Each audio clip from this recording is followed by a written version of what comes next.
My roommate calls my boyfriend our boyfriend. My roommate Cass has been calling my boyfriend Will our boyfriend for 2 months now. At first, I thought it was a joke.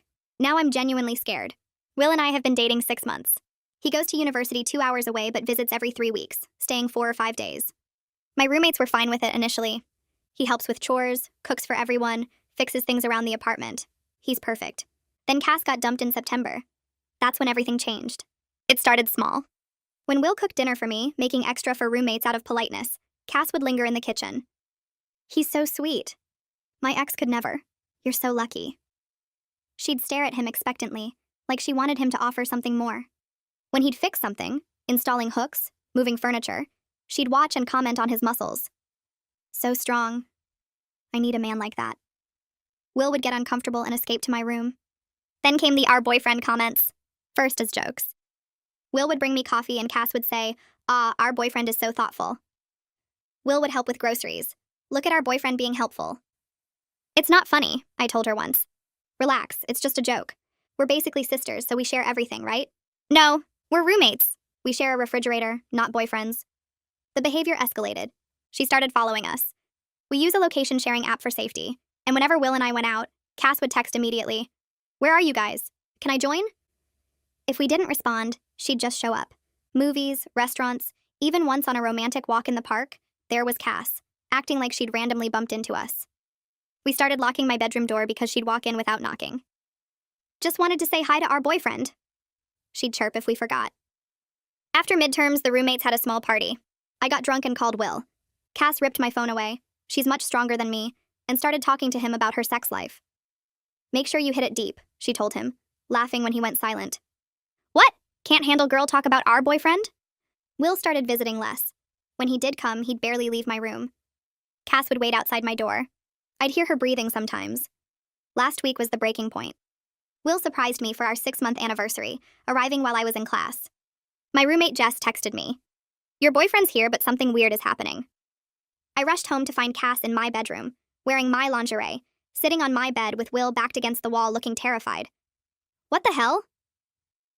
Cass stood up slowly, my red lace set looking wrong on her body. I was just showing our boyfriend what he's missing when you're not around. Get out, get out. She smiled.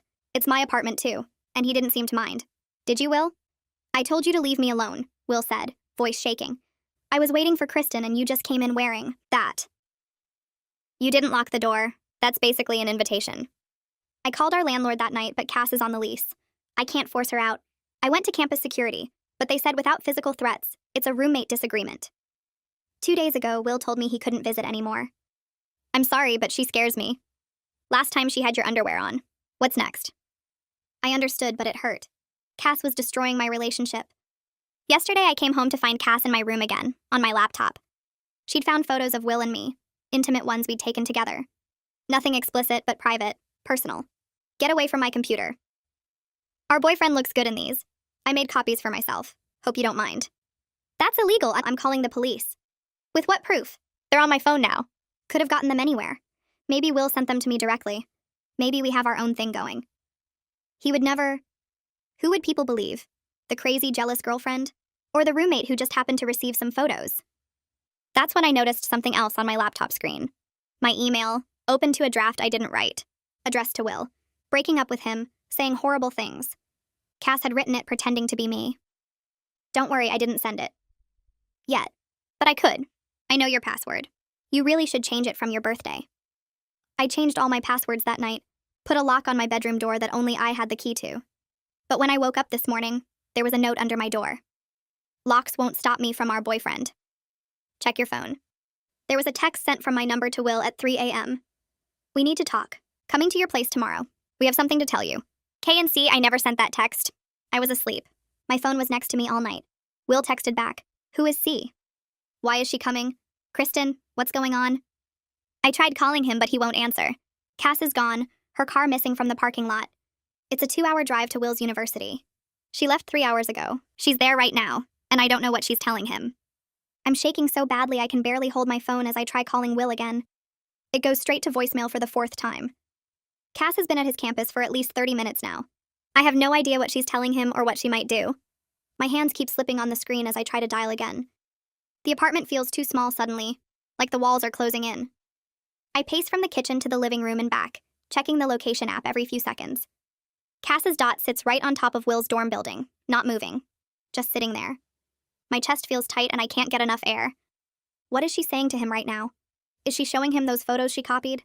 Is she telling him I sent her there? The fake text said we had something to tell him. Like we're a team. Like we're together in this. I try calling one more time and it goes straight to voicemail again. He's either ignoring my calls or his phone died or Cass did something to it. None of those options make me feel better. Jess comes out of her room, still in her pajamas even though it's almost noon. She finds me pacing in the living room and her eyes go wide when she sees my face. I must look crazy. I feel crazy. I explain what's happening. The words tumbling out so fast I'm not sure they make sense. The fake text. Cass leaving 3 hours ago. Will not answering. Jess's face goes pale as she listens. She sits down on the couch like her legs won't hold her anymore. She admits Cass has been acting even stranger lately, talking about Will constantly and going through my things when I'm at class. My stomach drops. Jess has known this whole time and didn't tell me. She says she's seen Cass standing outside my locked bedroom door just listening. She's heard Cass talking to herself about Will when she thinks no one is home. Last week, Jess caught Cass going through my closet, holding up my clothes and looking at herself in the mirror. Jess thought about saying something but didn't want to cause drama. Drama.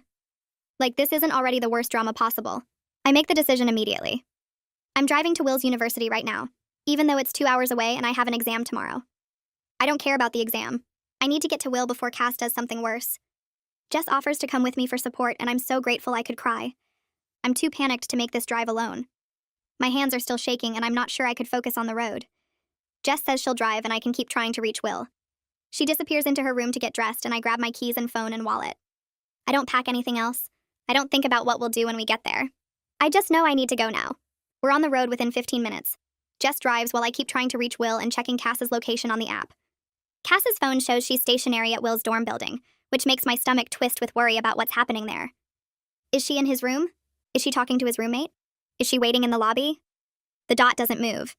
Just sits there like a target. I try calling Will again. Voicemail. I try texting. No response. I open the location app again and zoom in on Will's dorm. The dot is right there. Cass is right there. I zoom out and check our location. We're barely 10 miles from our apartment. This drive is going to take forever. Jess merges onto the highway and I watch the mile markers start to count down. 120 miles to go. 2 hours feels like an eternity. Jess starts talking and I realize she's been keeping notes about Cass's behavior because it scared her. She pulls out her phone at a red light and shows me. Dates and times and descriptions. The times Cass stood outside my locked door. The weird comments about sharing everything. The way Cass watched my location obsessively. Jess has pages of notes going back weeks. She says she should have told me sooner but didn't want to cause drama. That word again. Drama. I tell her it's okay, that I missed the signs too, that we both thought Cass was just weird and lonely after her breakup. But looking at Jess's notes, seeing it all written down like evidence, makes it real in a way it wasn't before. This isn't just roommate weirdness. This is something worse, something dangerous. An hour into the drive, I finally get a text from Will. My phone buzzes and I grab it so fast I almost drop it. The message makes everything inside me freeze. Your roommate is here and she's telling my RA that you sent her to check on me because you're worried about my mental health. This is insane. Where are you? I read it 3 times. Cass is telling people I sent her. She's using that fake text as proof. She's making herself look like the concerned friend and making me look like the worried girlfriend. Or worse, like the controlling girlfriend who sends people to check up on her boyfriend. My hands shake as I type back. I text immediately explaining that Cass sent that message from my phone without permission, and I'm on my way there now. I tell him about waking up to find the text already sent, about Cass leaving 3 hours ago, about how I've been trying to call him. I send the text and watch the screen. 3 dots appear. Will is typing. Then they disappear. Then they appear again. Finally, his response comes through. Cass is acting very calm and reasonable, which is somehow more scary than if she were obviously unstable. That makes my blood run cold. Of course Cass is acting calm. She's good at that. She was calm when she wore my underwear. She was calm when she copied my photos. She's always calm when she does the most messed up things. That's what makes her so frightening. Jess suggests we stop at a gas station to document everything on my phone. Screenshots of Cass's location history, the fake text she sent, the timeline of behavior that's been getting worse. She says we need evidence in case this becomes a legal issue. Legal issue. I hadn't even thought about that. But Jess is right. We pull off at the next exit and park at a gas station. I start taking screenshots while Jess goes inside to get us coffee. I screenshot Cass's location from this morning showing her at Will's campus. I screenshot the fake text with the timestamp showing 3 in the morning. I screenshot old texts where Cass called Will our boyfriend. I screenshot everything I can think of. My photo gallery fills up with evidence. When Jess comes back with coffee, she helps me organize it into a folder. We label it with today's date, just in case. We arrive at Will's campus just as the sun is setting. The sky is orange and pink and pretty, but I barely notice. My hands are shaking again as we park outside his dorm. Will texts that Cass is in the common area talking to his roommate Theodore, acting like she's my official representative here to discuss our relationship. Official representative. Like I gave her permission. Like I sent her here. I feel sick. Jess puts her hand on my arm and asks if I'm ready. I'm not ready. But we get out of the car anyway. I walk into the dorm with Jess right behind me. The common area is to the left through glass doors. I spot Cass immediately sitting on a couch with a guy who must be Theodore. They're laughing like they're old friends. Cass has her hair down and she's wearing makeup and a nice sweater. She looks normal. She looks friendly. Theodore is smiling at something she said. When Cass sees me walk in, her whole face changes. The friendly smile disappears. Her expression shifts to something cold and mean that I've never seen before. She stands up slowly, still looking at me. Theodore notices the change and looks confused. Cass's eyes are hard and her mouth is set in a thin line. She doesn't look scared or caught. She looks angry that I showed up. Her voice gets loud and carries across the room. Several students sitting at tables with their laptops look up from their screens. She stands slowly and her smile is different now, sharper. I'm so glad you finally made it, Kristen. We need to have an honest conversation with Will, don't we? The way she says we makes it sound like we're a team, like we planned this together. More heads turn. A girl near the window whispers to her friend. My face gets hot and I can feel everyone watching us now. There is no we. You need to leave right now. Nobody invited you here. My voice shakes, but I keep it steady enough. Cass tilts her head like I said something funny. Will seemed really happy to see me when I got here. We had a great talk about all the problems you've been having. He understands now. She looks at Will when she says it. Will's face goes red and he steps back from her. He looks uncomfortable, almost sick. Theodore glances between them, looking confused. Will moves forward and stands next to me. I asked you to leave about 6 times, Cass. You kept saying you were worried about Kristen and needed to make sure she was okay. You wouldn't go. His voice is firm, but I can hear the strain in it. Theodore nods and crosses his arms. She showed up maybe an hour ago. I thought she was your friend at first because she acted normal, but every time we asked her to leave, she changed the subject or said she needed 5 more minutes. Theodore's friendly smile from earlier is completely gone now. He's looking at Cass differently, more carefully. Jess pulls her phone out and holds it up so Theodore can see the screen. She swipes through screenshots while she talks. Cass has been following them for months. She uses their location app to show up wherever they go. She goes into Kristen's room without permission. She sent a fake text from Kristen's phone at 3 in the morning. Jess keeps swiping and shows him more. Photos of the weird texts. The timeline of Cass showing up at restaurants and movies. Theodore's eyes get wider as he scrolls through the evidence. His whole body language shifts. He steps away from Cass slightly and looks at her like he's seeing someone completely different. Cass's calm face cracks. Her jaw gets tight and her eyes narrow. Everyone is making this into such a huge deal. I just wanted Will to know how much Kristen complains about him when he's not around. She's always saying she wishes he went to the school here instead of 2 hours away. She thinks you're clingy. She looks right at Will when she says it. She actually sent me here to break up with you because she's too scared to do it herself. Her voice gets louder and sharper with each word. Will's face goes pale. I grab my phone and pull up my email. My hands are shaking so much it takes me 3 tries to find the right folder. I turn the screen toward Will. Look at this. Cass wrote this on my laptop pretending to be me. I never wrote any of this. The draft email is still there with all those horrible things about Will, things I would never say. Will takes my phone and reads it. His expression changes from hurt to confused to angry in about 10 seconds. He looks up at Cass. You wrote this? You actually sat at her computer and wrote a fake breakup email? His voice is different now, harder. Theodore reads over his shoulder and his mouth drops open. Someone must have called the residential advisor because she comes through the glass doors looking serious. She's a tall woman with dark hair pulled back and she's wearing a staff badge. What's going on here? I got a report of a disturbance. I start to explain, but my words come out jumbled. Jess jumps in and shows the RA her phone with all the screenshots. Will shows her the fake email. Theodore confirms that Cass refused to leave when asked multiple times. The RA's face gets stern as she listens. She turns to Cass. You need to leave this building immediately. You're not a student here and you're clearly unwelcome. Cass crosses her arms. I have every right to visit a friend's campus. This is a public university. Her voice gets louder. You can't make me leave for having a conversation. The RA pulls out her radio. Campus security shows up fast, 2 officers in uniform. The RA explains the situation while showing them Jess's phone. One officer asks Cass to come with them outside. Cass's face turns red and she starts yelling. This is insane! Kristen is turning everyone against me because she can't handle that Will likes me better. People in the common area are definitely staring now, some filming on their phones. You're all going to regret this! Every single one of you! She points at me as the security guard guides her toward the door. She jerks her arm away from him but walks toward the exit. You ruined everything, Kristen. Everything. Her voice echoes through the common area as she pushes through the glass doors. We all follow outside and watch her storm across the parking lot to her car. The security guard follows at a distance to make sure she actually leaves. She gets in her car and slams the door so hard I can hear it from where we're standing. Her tires squeal when she pulls out. The security guard comes back and takes statements from all of us. He writes everything down in a small notebook. Will's hands shake while he talks. He describes how Cass showed up acting concerned and friendly, asking about his classes and his roommates. Then she started mentioning things she shouldn't know. His work schedule at the campus library, the name of his biology professor, what time he usually goes to the gym. She knew my whole routine, things Kristen never told her because we barely talk about that stuff. She must have been reading our messages. His voice breaks a little. The security guard writes faster. We finally go back inside and up to Will's room. Theodore says he's going to give us privacy and heads to the library. Will sits on his bed and puts his head in his hands. He's shaking all over. I sit next to him and he leans against me. She sat right there on the couch and told me she was worried about you. That you'd been crying a lot and talking about breaking up with me. She said you sent her to check on me because you were too upset to come yourself. He looks up at me. I almost believed her at first. She sounded so genuine.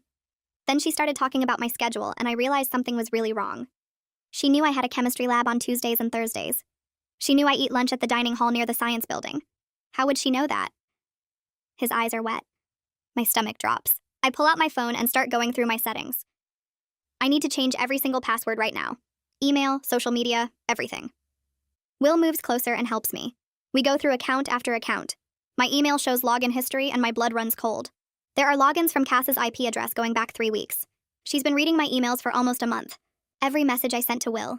Every conversation with my sister. Every private thing I wrote to Jess complaining about the situation. Will finds more evidence in my cloud storage. Cass logged in there too and looked through my photos. The private ones. The ones just for me and Will. She's been in everything, I say. My voice sounds far away. I pull up my email app and scroll through the login history. There are access points from locations I've never been, at times when I was in class or asleep. Cass has been reading everything for weeks. Will opens my photo storage and we find the same pattern.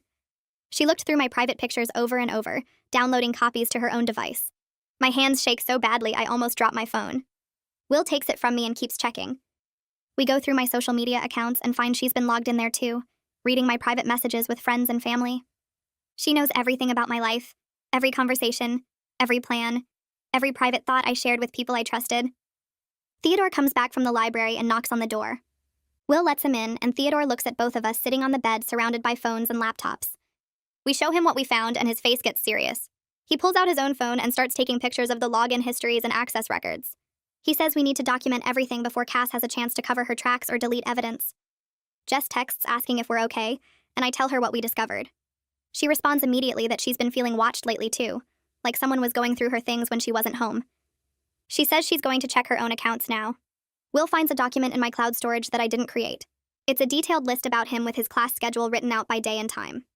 His work shifts at the campus library, the names of his friends and roommates, places he goes regularly like the gym and dining hall, his favorite coffee shop and what he usually orders.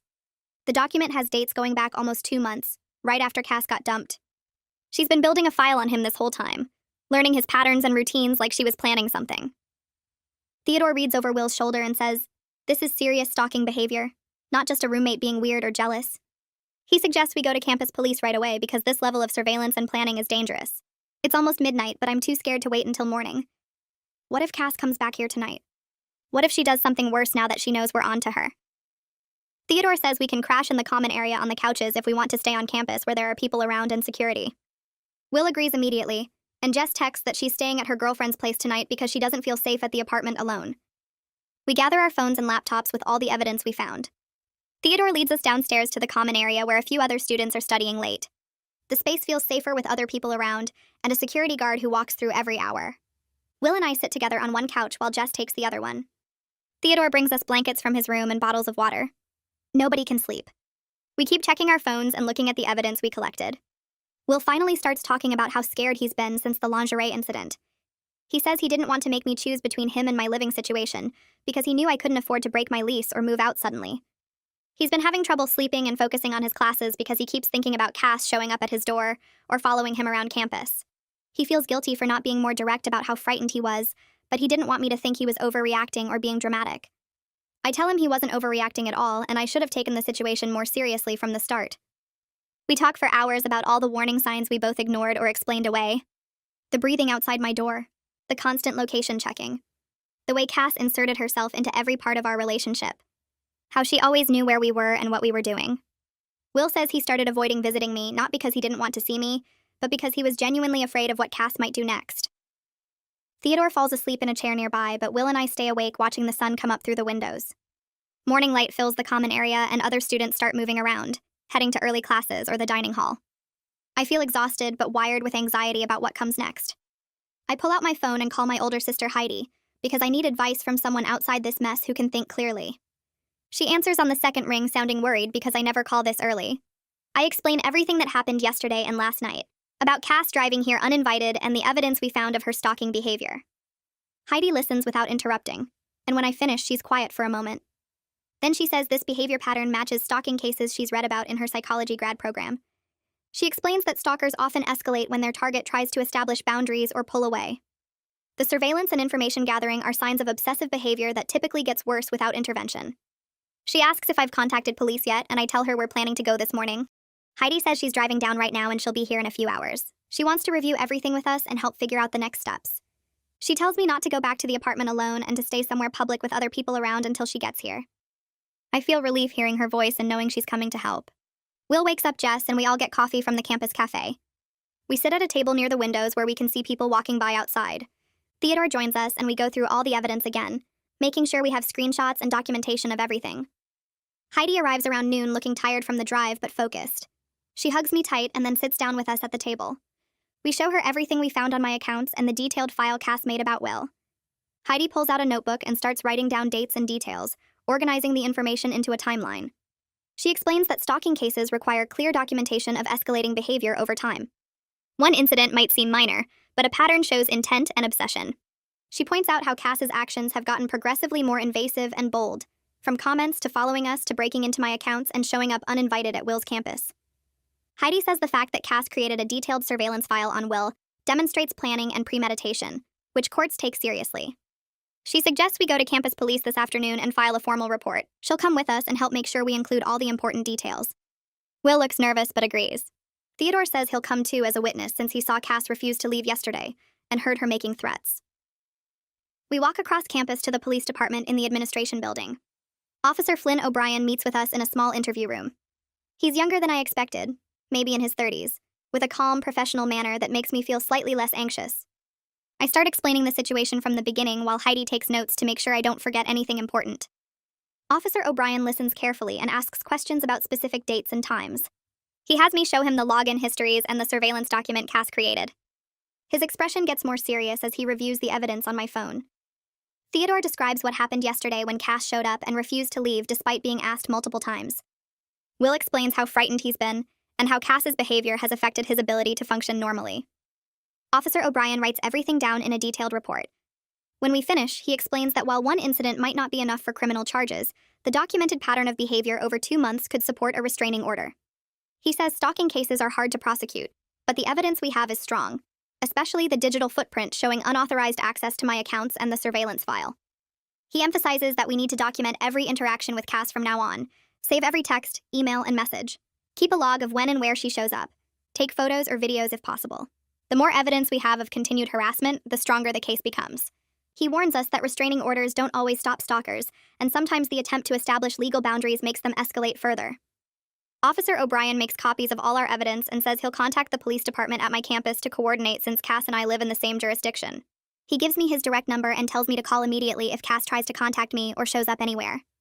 He also suggests I talk to campus housing about my living situation, because continuing to share an apartment with someone exhibiting this behavior isn't safe. We leave the police station, and I feel both relieved that we reported everything and terrified about what happens next. Heidi puts her arm around my shoulders and says I did the right thing, that getting authorities involved was necessary even though it's scary. Will looks exhausted and worried. I realize I have to go back to my apartment eventually because I have classes tomorrow and all my things are there. I can't just abandon my life because of Cass. Jess texts that she checked her apartment and Cass hasn't been back yet, but some of her stuff is moved around. Heidi insists she's coming back to the apartment with me and staying for a few days to make sure I'm safe. Will wants to come too, but he has classes he can't miss. We agree he'll stay at his campus for now and will video call every night.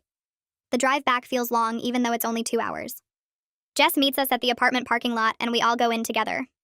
The apartment feels different now, like a place that used to be home but isn't anymore. Cass's bedroom door is closed, but I can see light under it, which means she came back at some point. Jess points out that things in the living room are slightly rearranged. A picture frame is moved. The TV remote is in a different spot. Small changes that show someone was here going through our space. We go to my room and I see immediately that someone's been inside even though I locked it. The lock on my door is one of those basic push-button kinds that you can pick with a paperclip. My dresser drawers are open slightly. Papers on my desk are shuffled. My closet door isn't closed all the way. I start checking what's missing and my stomach drops. The sweater Will gave me for my birthday is gone.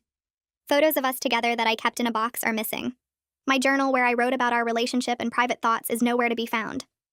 Cass took pieces of my life with Will, like she's collecting evidence of our relationship or trying to insert herself into it by possessing things that belong to us. Jess finds that some of her things are missing too. A scarf and a book she lent me.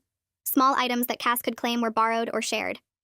The violation feels worse than before because now Cass isn't just watching or following. She's taking physical pieces of my life and privacy.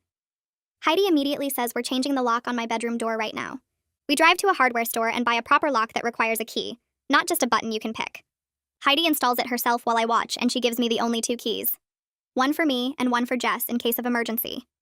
We also set up my phone to automatically back up all photos and messages to a cloud account that Cass doesn't know exists.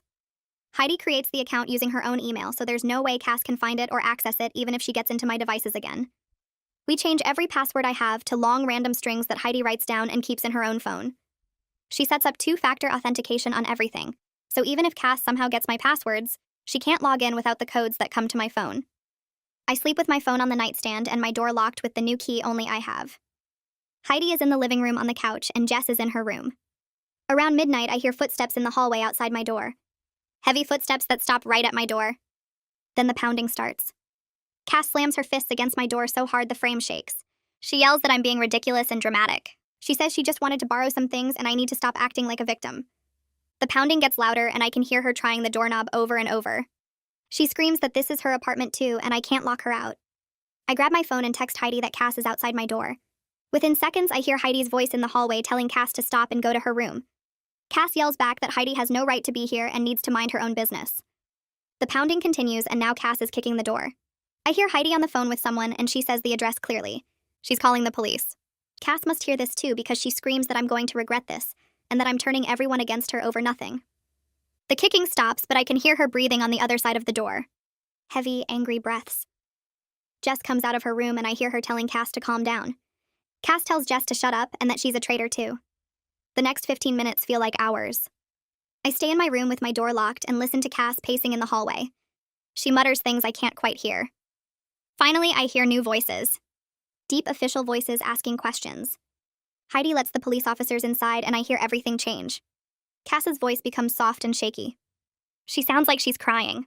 She tells the officers she's just worried about me and wanted to make sure I'm okay. She says I've been acting strange lately and she's concerned. One officer asks me to come out and I unlock my door with shaking hands.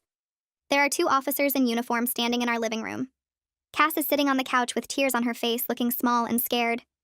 She looks at me with wet eyes and says she's sorry for scaring me. The officers ask to speak with each of us separately. One takes Cass into her room while the other talks to me and Heidi in my room. I show him everything on my phone. The police report from Will's campus. The screenshots of Cass's location following us. The fake text she sent from my phone. The photos of my ransacked room.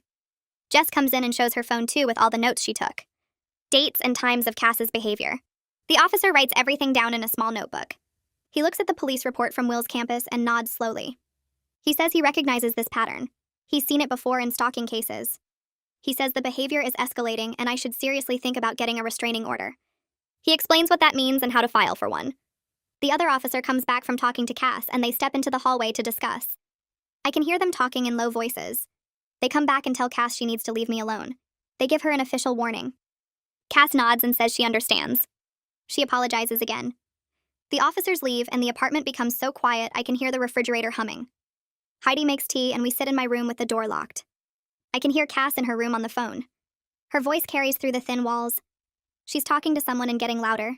She says I'm trying to steal her boyfriend. She says I'm turning everyone against her. She says I'm making up lies to get her in trouble. Her voice gets higher and more upset. She says Will loves her and I'm just jealous. I look at Heidi and she shakes her head. We don't sleep much that night. The next morning, I have an appointment with a campus counselor that Heidi set up for me. Her name is Violet Shin, and she works in the Student Health Center in an office with soft lighting and comfortable chairs. I tell her everything that's happened and she listens without interrupting. When I finish, she says what Cass is doing is serious. She uses words like obsessive attachment and erotomania. She explains that some people develop intense fixations on others who are unavailable. She says it's not about love, but about control and fantasy.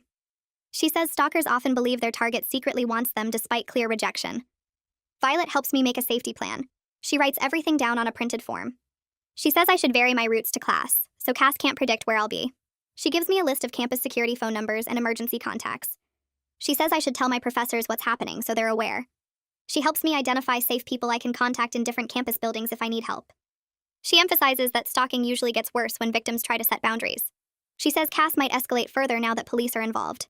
This scares me, but Violet says it's important to be prepared. She schedules weekly appointments with me and gives me her emergency contact information. She says I can call anytime if I feel unsafe. After meeting with Violet, I go to the legal aid office on campus. A woman named Michaela Harden meets with me in a small conference room. She's a lawyer who offers free help to students dealing with harassment. I show her all my documentation, and she goes through everything carefully. She takes notes and asks specific questions about dates and times. She says I have a strong case for a civil restraining order. She explains the process will take several weeks. First, we file for a temporary order. Then there's a court hearing where a judge decides if it becomes permanent. Michaela explains that a restraining order won't force Cass out of our apartment right away. The lease makes that complicated. But the order will legally prohibit Cass from contacting me or coming near me. She warns me that many stalkers violate restraining orders. She says I need to keep documenting everything and report every violation. She says each violation can result in criminal charges. Michaela helps me fill out the paperwork right there. She explains every section and makes sure I include all the important details.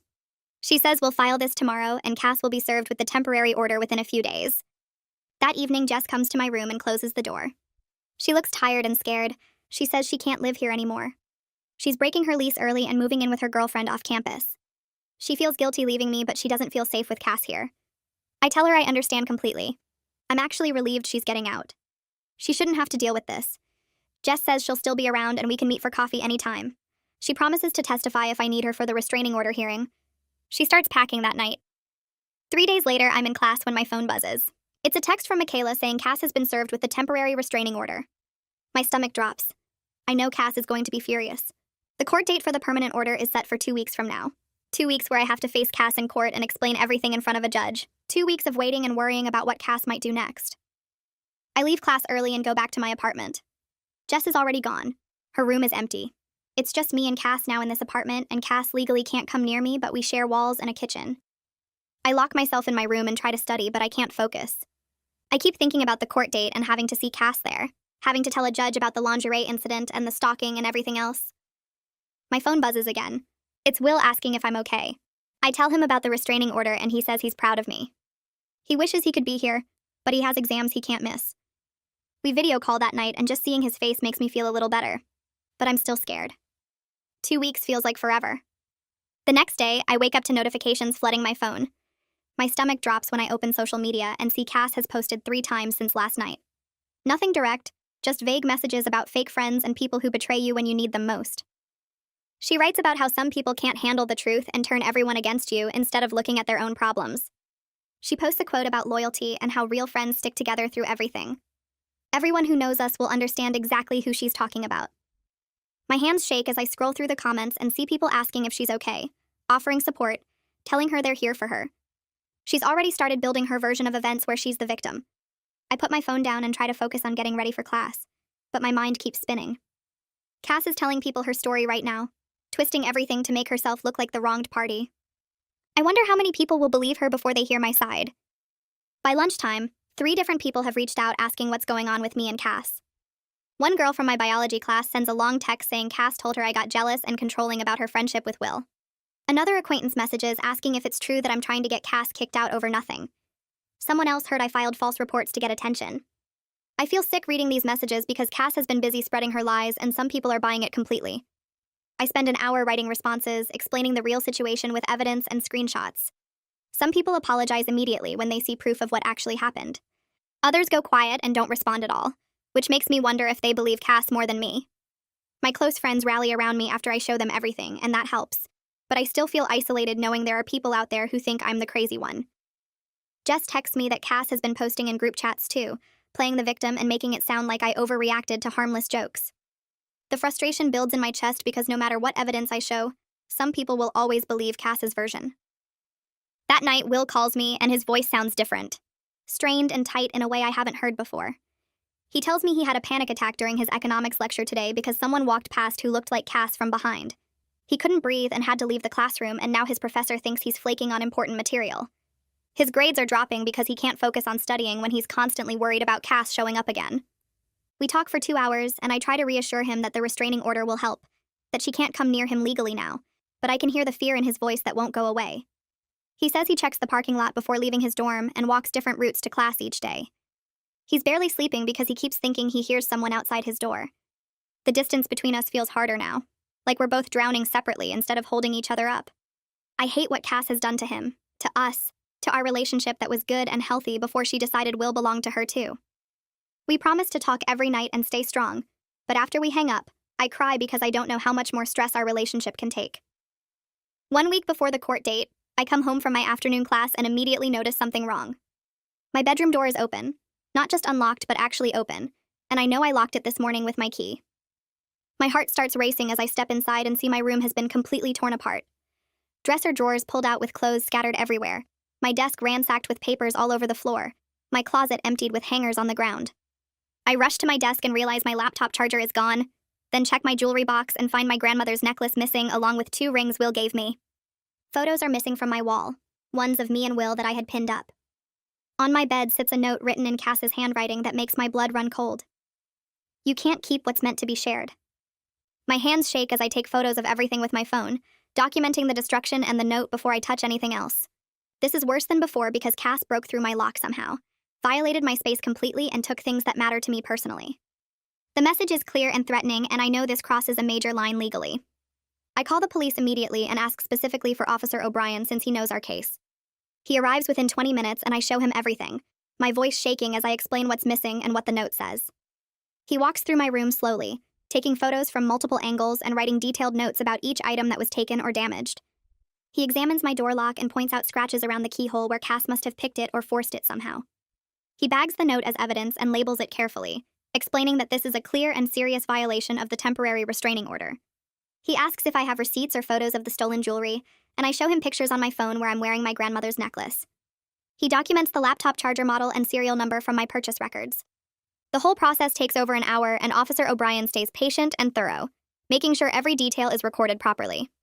He tells me this violation, combined with the burglary charges, significantly strengthens my case for the permanent restraining order. He says Cass will face criminal charges for this, not just a civil order violation but actual crimes. Officer O'Brien stays at my apartment and we wait for Cass to return. He positions himself in the living room where he can see the front door clearly. Around 6:30 that evening, I hear keys in the lock and my whole body tenses. Cass walks in carrying shopping bags and her face goes from casual to shocked when she sees Officer O'Brien standing there. He identifies himself and tells her she's under arrest for violating the restraining order and for burglary. Cass's eyes go wide and she starts backing toward the door, but Officer O'Brien moves quickly and professionally. He asks her to turn around and put her hands behind her back. That's when Cass loses it completely and starts screaming at me. She yells that I ruined her life, that I'm a selfish, horrible person who can't share anything, that Will would have chosen her if I hadn't poisoned everyone against her. She screams that she'll never forgive me, that I destroyed everything, that this is all my fault. Officer O'Brien handcuffs her while she's shouting and she's crying now too, mascara running down her face as he reads her rights. Other officers arrive to assist and they search Cass's room with her permission, finding my laptop charger and some of the photos she took from my wall. They bag everything as evidence while Cass keeps crying and yelling about how unfair this is. Watching her get let out in handcuffs should feel like relief, but instead I just feel exhausted and sad that it came to this. The next day, I get a call from Michaela telling me Cass posted bail already. My stomach sinks because I hoped she'd stay in jail at least until the court hearing, but apparently her parents paid to get her out. Michaela explains that the judge modified the restraining order, though, adding specific terms that prohibit Cass from returning to our apartment at all. Cass can't come back to get her things without police supervision, and she has to arrange that through proper legal channels. Michaela says this is actually good for me because it means I won't have to see Cass around the apartment anymore, at least not without officers present. She warns me that Cass might try to retaliate in other ways since she's out on bail, so I need to stay alert and keep documenting everything. I feel some relief knowing Cass legally cannot come back here freely, but I'm also anxious about what she might do next. People who violate restraining orders once often do it again, and Cass has already shown she doesn't care about legal consequences when she wants something. I meet with Roger Bartlett, my landlord, at his office the next morning to discuss my options. He's a middle-aged man with kind eyes who listens carefully as I explain everything that's happened. I show him the police reports, the restraining order paperwork, and photos of my ransacked room. He shakes his head and says he had no idea the situation had gotten this serious. I ask if there's any way to break my lease early, or have Cass removed permanently from the apartment. Roger reviews the lease carefully, and explains that normally breaking a lease costs 2 months' rent as penalty, but given the criminal charges and restraining order, he's willing to make an exception. He says he can let me out of the lease early without any penalty, because this situation involves my safety and documented criminal behavior. He'll work on getting Cass's name removed from the lease entirely since she's legally prohibited from being there anyway. I feel tears of relief because this means I can actually leave and find somewhere safe. Roger is sympathetic and understanding, saying he has a daughter in college and would want someone to help her if she was in this situation. He gives me 30 days to find a new place and move out, and he'll handle all the paperwork to make it official. That afternoon, I call my sister Heidi and tell her about Roger's offer to let me break the lease. She immediately says she'll help me apartment hunt this weekend. By Saturday, we're driving around looking at different places near campus. Most are too expensive for me to afford alone since I was splitting rent 3 ways before. Heidi finds a small studio apartment just 15 minutes from campus that's available immediately. It's tiny, just 1 room with a bathroom and kitchenette, but it has good locks, and the building requires keycard access. The rent is almost double what I was paying before, and I start to panic about how I'll afford it. Heidi calls our parents right there and explains the situation. Within an hour, my mom calls back and says they'll help cover the rent difference each month because my safety is more important than money. She sounds scared and angry about everything that happened, but mostly she just wants me somewhere secure. I cry on the phone thanking her because I didn't want to ask for money, but I also desperately need to get away from that apartment. We put down a deposit that same day, and the landlord says I can move in next weekend. Having a concrete plan and a safe place to go makes me feel like I can finally breathe again. The court hearing for the permanent restraining order happens 2 weeks after I filed, exactly on schedule. I wake up that morning feeling sick with nerves because I have to testify about everything in front of a judge. Michaela meets me at the courthouse and walks me through what to expect. We sit in the hallway outside the courtroom waiting for our case to be called, and my hands won't stop shaking. When they finally call us in, I see Cass sitting at a table with her lawyer, a sharp-looking woman in an expensive suit. Cass won't look at me directly, but I can see her jaw clenched tight. The judge is an older woman who looks stern but fair. Michaela presents our evidence first, walking through the timeline of Cass's behavior with photos, text messages, police reports, and witness statements. I have to take the stand and testify about the lingerie incident, about coming home to find my room ransacked, about the fake text Cass sent from my phone. My voice shakes, but I get through it, answering the judge's questions as clearly as I can. Cass's lawyer tries to make it sound like misunderstandings, like Cass was just a concerned friend who got caught up in drama. She suggests I overreacted to normal roommate conflicts, and that Cass's mental health struggles make her a victim too. But the evidence is too strong, the police report's too detailed, the pattern too clear. Officer O'Brien testifies about the break-in and arrest, and his professional account carries weight. The judge reviews everything carefully, asking pointed questions that Cass's lawyer struggles to answer convincingly. The judge leans back in her chair and reviews the final documents one more time before speaking. She looks directly at Cass and then at me, her expression serious and measured. She announces that based on the evidence presented, including multiple police reports, witness testimony, and documented violations of boundaries, she's granting a permanent restraining order valid for 3 years. Cass must stay at least 500 feet away from me at all times. She must stay away from Will. She must stay away from both our campuses and any place she knows we frequent regularly. The judge adds that any violation will result in immediate arrest and criminal charges. I feel my whole body relax for the first time in weeks, like I've been holding my breath underwater and finally broke the surface. But when I glance over at Cass, She's staring at me with an expression I've never seen before. Pure hatred. Her eyes are cold and focused, and even though the judge is still talking, Cass doesn't look away from me. It's like she's trying to memorize my face or send me some kind of message. I feel relieved that the order is in place, but I also feel scared because that look tells me this isn't over in her mind. Michaela touches my arm gently and whispers that we should leave through the side exit to avoid any confrontation in the hallway. We gather our papers and walk out while Cass is still sitting with her lawyer. I hear her say something sharp but can't make out the words. The following weekend, Heidi drives up early Saturday morning with her truck packed with boxes and cleaning supplies. Jess meets us at my new studio apartment with her girlfriend, and Will makes the 2-hour drive down to help me move. It takes most of the day to get my stuff out of the old apartment. Cass isn't there, which I'm grateful for, but I can tell she's been in my room again because things are moved around. A few items are missing, small things like a hair clip and a photo from my desk. I don't even care anymore. I just want to get out. We load everything into the truck and Heidi's car, making 2 trips to bring it all to the studio. The new place is tiny compared to what I'm used to. The kitchen is basically a counter with a mini fridge and a 2-burner stove. The bathroom is so small I can touch both walls at once, but it has good locks on the door and windows. The building requires a key card to get in. The landlord installed a deadbolt and a chain lock at my request. When we finish unpacking the last box and setting up my bed, I sit down on the floor and just breathe. Will sits next to me and puts his arm around my shoulders. This is the first time in months that I feel like I can actually breathe deeply without worrying about who might walk through my door. Having my own space with locks only I control feels like the first real safety I've had since this whole thing started. Jess orders pizza for everyone and we eat sitting on the floor because I don't have furniture yet. Heidi promises to help me find some cheap stuff at thrift stores next weekend. For now, I have a bed, my clothes, and my privacy. That's enough. The first month in the new apartment is mostly peaceful, but Cass violates the restraining order twice. The first time happens during my Tuesday morning class. I'm walking across campus to the science building when I see her standing near the bike racks about 40 feet away. She's just standing there, watching me. I freeze for a second, then pull out my phone and take a photo of her. She sees me do it and walks away quickly, but I report it to campus police immediately. Officer O'Brien takes my statement and confirms that 40 feet is definitely within the 500-foot boundary. He says he'll file a report and contact Cass's probation officer. The second violation happens 2 weeks later through social media. I get a friend request from an account I don't recognize, and when I click on the profile, it's clearly fake. The account was created 3 days ago and has no posts, but the profile picture is a photo of Will that I know Cass took from my laptop. The account sends me a message that just says, "Thinking of you both." I screenshot everything before blocking the account and send it all to Officer O'Brien. He forwards it to Cass's lawyer with a warning that continued violations could result in jail time instead of just probation. Michaela tells me that judges take restraining order violations seriously, especially when there's a clear pattern. Each violation I document makes the case stronger if we need to go back to court. Will and I start doing video calls 3 or 4 times a week now that he's too nervous to visit my new place. He worries that Cass is watching my apartment and will follow him if he comes to see me. I understand his fear because I have the same worries, but the distance is hard. We used to spend whole weekends together, and now we're back to just seeing each other through a screen. Our calls are different from they used to be, though.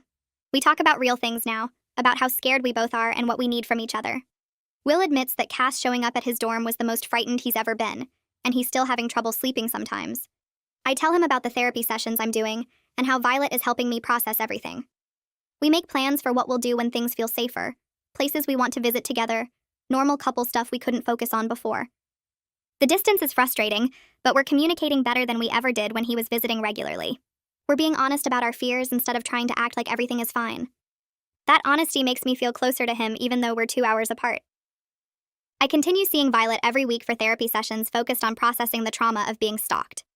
She has me work through exercises about recognizing that what happened wasn't my fault, that I couldn't have predicted how far Cass would escalate her behavior.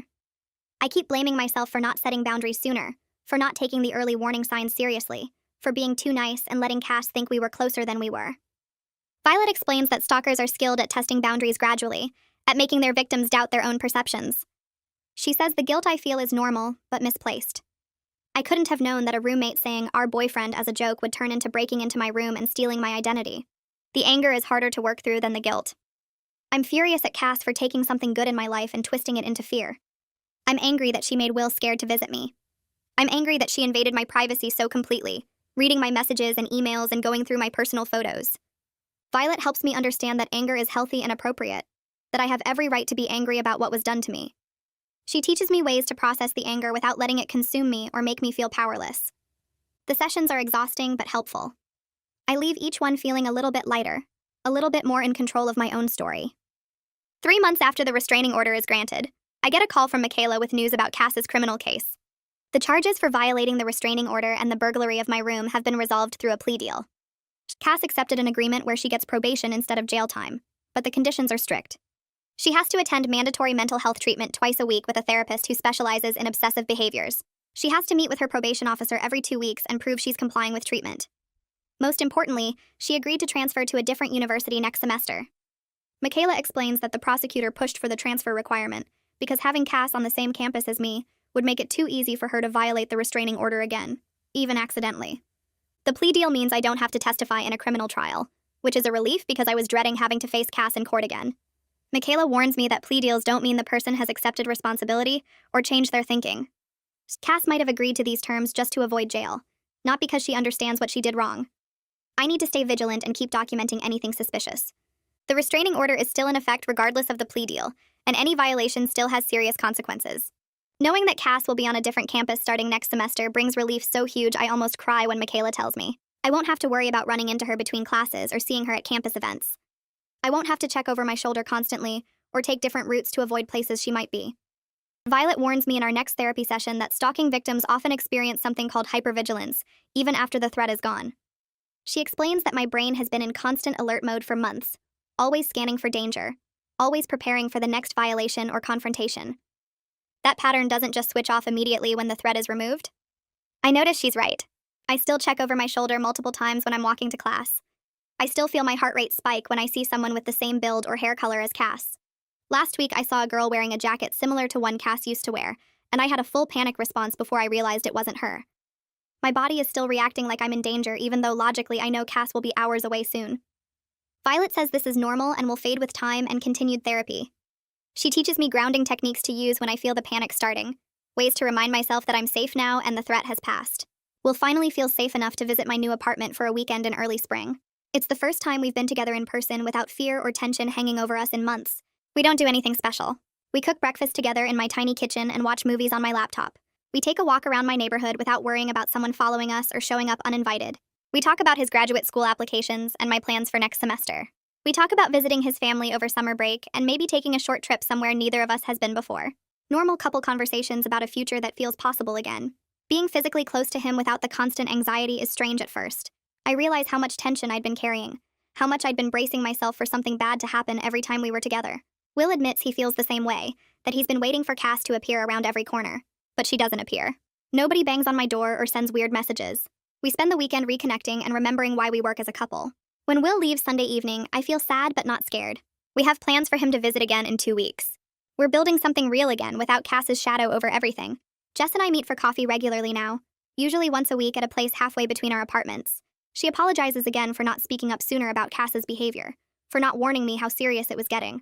I tell her the same thing I've told her before, that I don't blame her. I missed the signs too. I lived with Cass and saw her every day, and I still didn't recognize how dangerous her obsession was becoming until it was already out of control. Jess shares that she's been having some anxiety since everything happened, that she feels guilty for not protecting me better as a friend. I remind her that she did help. She documented Cass's behavior. She came with me to Will's campus. She testified at the restraining order hearing. She helped me move. Those actions mattered. We talk about how we both learned the same hard lesson, that you can't always tell who's going to become dangerous just by looking at them. Cass seemed normal at first, a little intense after her breakup, but not scary. The escalation was so gradual that we both normalized behaviors that should have alarmed us. We bond over our shared experience of surviving something frightening and coming out the other side. Jess is one of the few people who truly understands what those months were like, because she witnessed it firsthand. I join a campus support group for students who've experienced stalking or harassment. The group meets every other week in a private room at the counseling center. There are usually 6 or 7 people there, mostly women but a couple of men too. Hearing others' stories helps me feel less alone in what I went through. Several people share that their stalkers also seemed normal at first. One girl talks about an ex-boyfriend who seemed hurt but accepting when they broke up, then gradually started showing up everywhere she went. A guy describes a classmate who became obsessed after they worked on one group project together. The gradual escalation made them doubt their own perceptions. They wondered if they were overreacting or being paranoid. They tried to be nice and give the person the benefit of the doubt. Everyone in the group understands that specific guilt, that feeling of, I should have known sooner, or I should have been more firm about boundaries earlier. The group facilitator reminds us that stalkers are skilled manipulators who test boundaries incrementally. They make their victims question reality and doubt their own instincts. Recognizing the patterns after the fact doesn't mean we failed to protect ourselves. It means we're learning and healing. Listening to others describe their experiences and recovery gives me hope that I'll eventually feel normal again, that the hypervigilance and fear will continue to fade until they're just memories instead of constant companions. I start turning in assignments on time again, checking them twice before submitting because I'm not distracted by wondering if Cass is reading my emails or following my location. My biology professor accepts my late lab reports without penalty after I explained the situation to her earlier in the semester, and I managed to pull my grade up from a C to a B by finals week. The chemistry midterm I thought I'd failed completely actually comes back with a passing score, and my advisor tells me I'm back on track for my degree requirements. I can sit in the library now without constantly watching the door or checking my phone every 5 minutes to see if Cass has somehow bypassed my new security settings. My hands don't shake when I open my laptop anymore, and I've stopped having nightmares about finding her in my room wearing my clothes or touching my things. Will surprises me 3 weeks before our anniversary by booking a hotel in a city neither of us has ever visited, somewhere 4 hours away where nobody knows us, and Cass definitely won't appear. We drive there on a Friday afternoon with the windows down and music playing, and for the first time in months, I feel like a normal college student on a normal trip with her boyfriend. The hotel room has a view of the downtown area, and we spend the evening walking around looking at shops and restaurants without me checking over my shoulder every few minutes. We eat dinner at a small Italian place where the waiter doesn't ask why I keep my phone face down on the table, or why I tense up when someone walks past our booth. That night in the hotel room, Will holds me, and we talk about how close we came to breaking up, how Cass almost succeeded in destroying what we built together. He tells me he's proud of how I handled everything, getting the restraining order and moving out and not giving up even when it felt impossible. I tell him I'm sorry he had to experience any of it, that he got pulled into my roommate's obsession and felt unsafe in his own dorm. We promise each other that we won't let fear control our decisions anymore, that we'll trust our relationship is strong enough to handle whatever comes next. I'm standing in line at the campus coffee shop when I overhear 2 girls talking about someone who got arrested for stalking last semester, and my stomach drops until I realize they're not talking about my situation. Later that week, Jess texts me that she heard through a mutual friend that Cass is going to therapy twice a week as part of her probation requirements and enrolled at a different university 3 hours away for the spring semester. The news makes me feel strange, like I should be happy she's getting help, but also worried that therapy won't fix whatever made her obsess over Will in the first place. I maintain all my security measures anyway, keeping my location sharing turned off except for a few trusted people, and checking my bedroom door lock every night before bed. Violet reminds me during our session that Cass's recovery isn't my responsibility, that I can hope she gets better while still protecting myself and maintaining firm boundaries. Heidi calls me on a Tuesday afternoon sounding excited and a little emotional, telling me she finished her psychology degree and got accepted into a specialized program for trauma therapy. She says helping me through the stalking situation made her realize she wants to work with people who've experienced similar violations of safety and trust, that watching me navigate the legal system and recovery process showed her how much people need advocates who understand. I feel proud that something positive came from everything that happened, even though I wouldn't wish that experience on anyone. Heidi tells me I was braver than I thought I was, that most people don't recognize stalking behavior until it's already dangerous, and I managed to take action before Cass could escalate further. We talk about how she'll start her graduate program in the fall, and maybe I can help her with research projects about stalking prevention and victim support. 6 months after Cass moved to her new university, I walk across campus to my morning class without checking behind me every few steps or scanning crowds for her face. The constant tension in my shoulders has faded, and I don't jump anymore when someone approaches me from behind in the library or dining hall. I still see Violet every other week because recovery isn't linear, and some days I still feel anxious in situations that remind me of when Cass was following me everywhere. But most days now I feel normal, like a regular student worried about regular things like exams and assignments, instead of wondering if my former roommate is watching my apartment or tracking my location.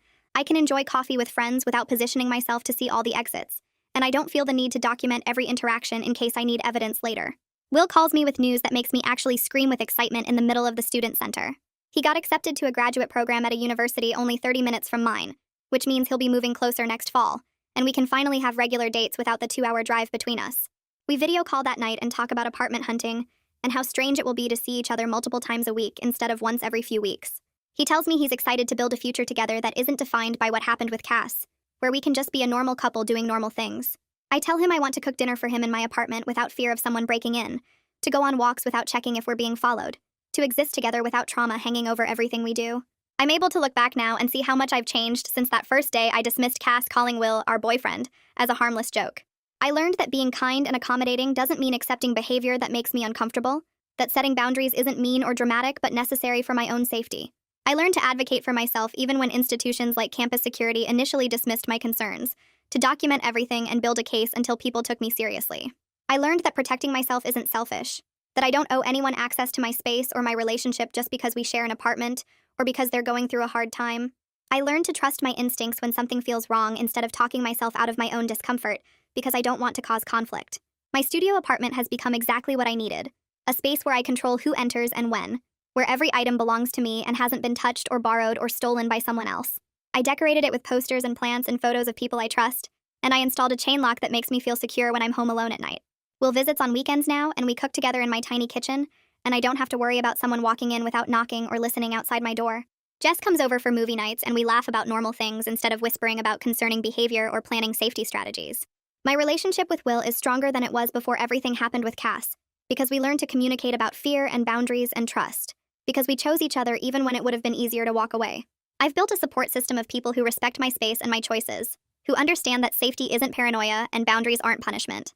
I'm genuinely happy now in a way I wasn't sure I'd feel again 6 months ago, and I'm proud of myself for getting here.